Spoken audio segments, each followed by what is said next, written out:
Riba rede social estava tem hobby crítica para um caso lamentável em qual uma mama faleceu durante parto e de seu bebê namorado também. Tem ensinado que trata de malprática de ginecólogo envolvido ou erro de hospital.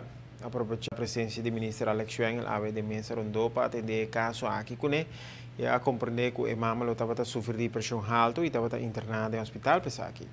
Ora, com dado momento, a ministra dá luz para apresentar complicação. Em tratar de segurar que a comissão de investigação acaba.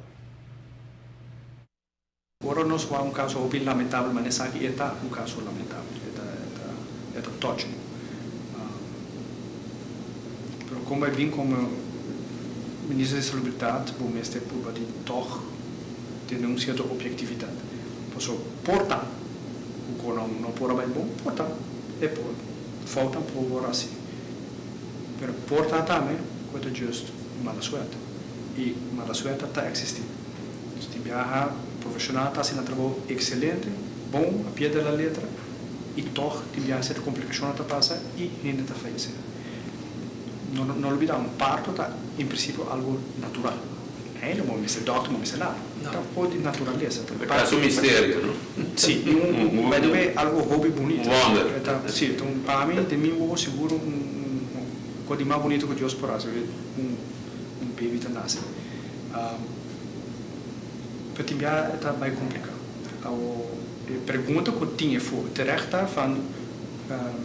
nós pensamos de como het caso é lamentável que het hoort niet te gebeuren dus quando nós está bezig investigeren nós está bezig com ele pero lo que sim está é hobby lamentável e eigenlijk falta de ética grande mas o que não comentar quando nós está pensando nós está caso que é lamentável e nós está uri para o ministro Schwengel lá investigar para ver não de pedir está bezig com ele sim com a pedir pero lo está ok. Dico no, pero mag toch?